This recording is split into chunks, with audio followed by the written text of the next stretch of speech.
공대지 능력을 갖춘 버전이죠. 이 블록2의 개발 일정을 원래보다 1년을 앞당기기로 했다. 속도를 조금 앞당기는 부분들 자체가 결국에 이제 수출을 더 빠르게 하기 위함이다라고 볼 수 있을 것 같은데요. 현대 전투기는 공대공 능력만 가지고는 수출 안 돼요. 정말 중국에사느냐와 갈리는 그 수준으로 차이가 확 나버리거든요. 그렇기 때문에 방사청과 카이모도 당초 계획보다 1년 반 정도 2027년 전반기까지 블록2의 개발 일정을 앞당길 수밖에 없다. 수출을 위해서는 이렇게 된 거죠.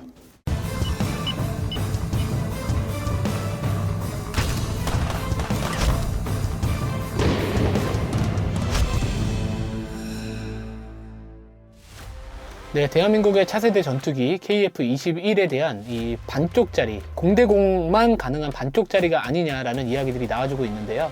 예, 최근 지상에서의 공대지 무장 분리 시험이 공개되면서 이런 우려를 일정 부분 불식시키고 있습니다. 네, 그래서 오늘은 KF-21 공대지 무장과 관련된 이야기를 나눠보도록 하겠습니다.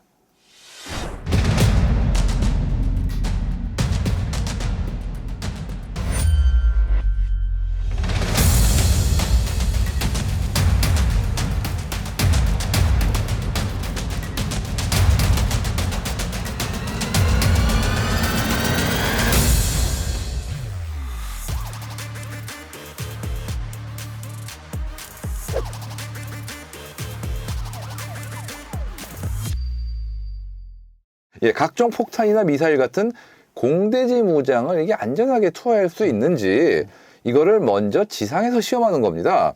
그리고 이번 시험에서 가장 중요한 부분은 당초 이제 블록2, 이제 공대지 능력을 갖춘 버전이죠. 이 블록2의 개발 일정을 원래보다 1년을 앞당기기로 했다. 이 부분입니다.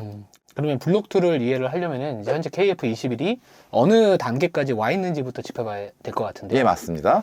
이제 2022년 7월에 첫 비행에 성공한 이후 지금까지 시제기 6대가 1000회 이상의 시험 비행을 무사고로 완료 후 현재 양산이 막 시작된 단계입니다. 얼마 안 됐어요.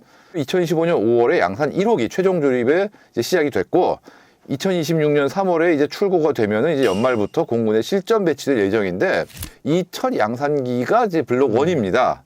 이 블록 1은 공대공 전투만 가능한 40대, 40대의 초도 양산형인데 블록 2는 이제 공대지 공대함 능력까지 갖춘 80대의 다목적 전투기 버전이 되는 거죠. 그런데 이렇게 급하게 블록2를 좀 일정을 앞당기는 이유가 좀 있을까요? 현대 전투기는 공대공 능력만 가지고는 수출 안 돼요. 옛날은 어떨지 몰라도 지금은 공대공만 하는 전투기라는 건 아무도 안 삽니다. 아무리 블록 1이 뭐 잘 만들고 홍보를 해도 우리는 지금 블록 2부터 필요한데 일단 그거 나온 다음에 얘기합시다. 이렇게 될 수밖에 없는 거거든요. 한마디로 KF-11의 공대지 능력 확보가 만약에 실패하면 수출 못해요. 결국은 방사청과 카이모도 당초 계획보다 1년 반 정도 2027년 전반기까지 블록2의 개발 일정을 앞당길 수밖에 없다. 수출을 위해서는 이렇게 된 거죠. 가야 되는 길. 그렇죠, 그렇죠. 예. 그렇기도 하고 또 기술적으로도 이게 가능하다는 자신감이 있기 때문에 그런 부분도 분명히 있겠죠. 네, 그렇다면 이제 블록2에는 정확하게 좀 어떤 무장들이 들어갈까요? 예. 지금 국산 유도무기를 중심으로 약 10여 종의 무장이 탑재될 계획이라고 합니다. 일단 가장 돋보이는 것은 한국형 타우루스로도 불리는 국산 순항미사일인 장거리 공대지 유도탄 천룡이 탑재될 예정입니다. 천룡은 사거리 500km 이상을 목표로 개발 중이고 2028년까지는 통합이 완료될 예정이다. 이렇게 얘기하고 있습니다. 그 외에도 이제 또 GPS를 이용해가지고 원거리에서 지상 목표물을 정밀 타격할 수 있는 한국형 GPS 유도 폭탄인 KGGB. 그 다음에 아덱스 2025에서 모형이 처음으로 공개된 사거리 1000km의 극초음속 공대 지 미사일인 HAGM. 이것도 2030년 초에 배치 목표가 되어 있고요. 여기에 지금 적 방공망 제압 시드 작전 수행 능력을 위해서 한국형 대레이더 미사일 AARGM ER급도 개발해서 탑재할 예정입니다. 블록2의 이제 핵심 전력이 천룡이라고 하는데 조금 더 자세하게 말씀을 주시면 좋을 것 같아요. 예.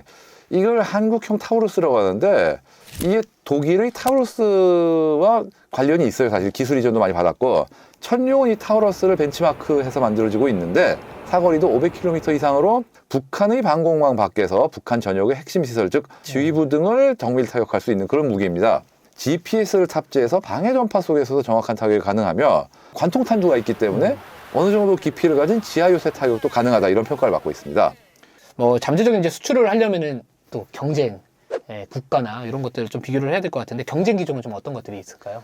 사실 KF-21의 미래라는 게 장밋빛으로만 볼 수는 없어요, 지금. 경쟁 상대가 되는 게 프랑스의 라팔이라든가 유로파이터,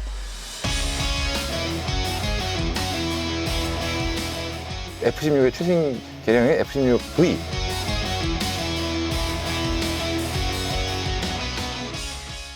이런 것들이거든요. 근데 이런 것들이 모두 실전 경험 내지는 장기간의 운영 경험들이 있는, 한마디로 검증된 플랫폼들이에요. 근데 KF-11은 이제 생산이 시작된 그런 상황인 거죠. 전차 같은 경우는 가다가 서면은 고치면 되지만 전투기는 가다가 서면 그냥 추락이잖아요. 네. 간단한 문제가 아니거든요. 그러다 보니까 기존 운영 경력에 대한 검증이라는 게 결코 무시 못할 요소가 됩니다. KF-11은 선발 주자들에 비해서 한 수를 접고 가는 면이 있다고 볼 수 있는 거죠. 자, 그러면 지난번에 저희가 이제 K2 흑표전차 관련된 이야기 나눴을 때, 뭐 기술력도 좋지만 계속해서 이제 경쟁 전차들이 나올 거기 때문에 뭐 계속해서 개량을 해야 되고 발전을 해야 된다라고 했는데, KF-21도 개량 사업은 당연히 뭐 계속적으로 해야겠죠. 아, 그럼요. 전투기 자체의 수명은 30-40년 정도지만 그 사이에 개량은 꾸준히 해야 될 수밖에 없어요. 특히나 요즘같이 전자기술이 발달한 상황에서는 이 레이더라든가 항전 장비 업그레이드를 꾸준히 안 하면 순식간에 도태됩니다. F-16 같은 경우가 대표적인 경우인데, 사실 F-16 같은 경우는 시제기 비행 시점부터 감안을 하면은 한 50년 된 물건이거든요. 하지만 정말 꾸준히 개량이 된 덕분에 지금까지도 꾸준히 팔리고 있는 베스트셀러가 됐어요. 방산무기 특성상 이제 무기라는 게 끊임없이 발전을 해야 되는데, 특히나 전투기 같은 경우는 같은 전투기라도 레이더가 뭐냐, 전자장비가 뭐냐에 따라서 정말 죽느냐 사느냐가 갈리는 그 수준으로 차이가 확 나버리거든요. 그렇기 때문에 수출 경쟁력에서도 이 개량이 없으면은 이거는 도태가 순식간에 되어버립니다. 블록2 관련해서 이제 속도를 조금 앞당기는 부분들 자체가 결국 이제 수출을 더 빠르게 하기 위함이다라고 볼 수 있을 것 같은데요. 그러면 이번에 블록2 이 공대지 능력 확보 자체가 앞으로 KF-21의 수출에 어떤 영향력을 좀 줄 수 있을지, 그리고 가능성은 어느 정도로 보시는지 말씀 주세요. 수출이 지금 확정이 된다는 딱 하나예요. 인도네시아. 지금 면허 생산을 하기로 했는데 그 외에 아직까지 구체적으로 사겠다고 밝힌 나라는 없는 상태이긴 합니다.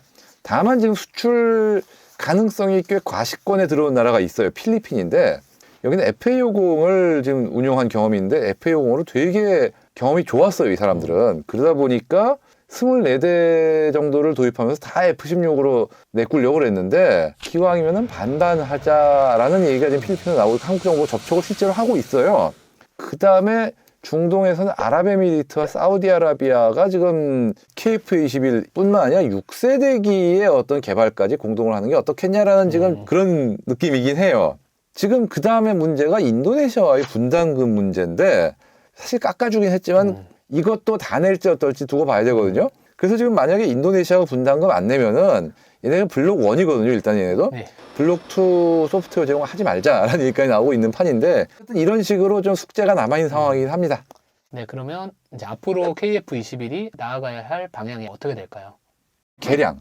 스텔스 형상으로 같은 어떤 완전한 새로운 버전으로의 개량이 아니더라도 기존 배치 기체에 대해서도 꾸준히 어떤 개량을 해야 돼요, 사실은.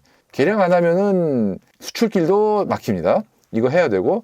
근데 무장 같은 경우도 지금 공대공 미사일 같은 경우 사실 블록 1에 쓸 물량만 지금 최소한으로 확보된 상태인데, 이거를 빨리 늘려야 돼요, 지금. 그것도 지금 이제 선결 과제가 돼 있고, 그 다음에 또 암람이라든가 AM9, 사이드와인드 X 같은 미국제 공대공 무장과의 통합도 추진해야 되고요. 지금 특히나 미국 같은 경우는 기존의 암람뿐 아니라 개량된 AIM-260 같은 신형 미사일까지 나오고 있기 때문에 이런 부분에 대해서도 상당히 신경을 쓰지 않으면 안 된다, 이런 게 있다고 봐요. 네, 포화 상태에 가까운 4.5세대 전투기 시장 속 KF-21의 경쟁력은 더욱더 강화될 필요성이 있을 것 같습니다. 네, 오늘 제가 이제 이야기를 나눠볼 기업은 KF-21의 공대지 무장 확장과 관련된 한국항공우주라는 기업을 이제 말씀을 좀 드려보도록 하겠습니다.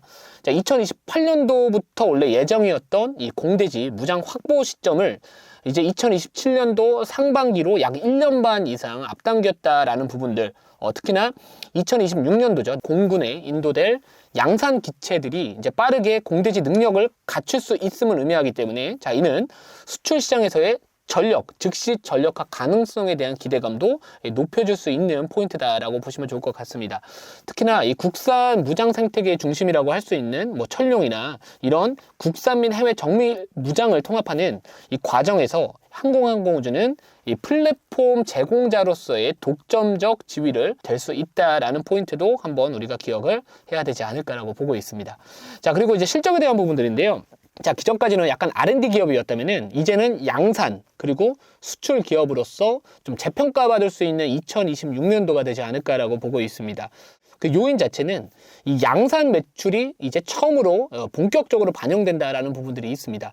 자, 2026년도 3월 달에 양산 1호기 출고와 함께 이제 하반기 공군 인도가 시작이 됐었을 때, 자, 그동안에 이제 개발비, 즉 R&D 비용에 대한 부분들에 대한 집행으로 인해서 비용이 계속해서 이제 부담되는 구간을 지났기 때문에 이제는 이 수조 원대 양산 계약 자체가 실제 매출과 영업이익으로 이제 전환되는, 그동안 투자에 대한 부분들이 결실을 맺기 시작하고 숫자로 보여주는 본격적인 첫 해가 되지 않을까라고 보셔야 될 것 같고요.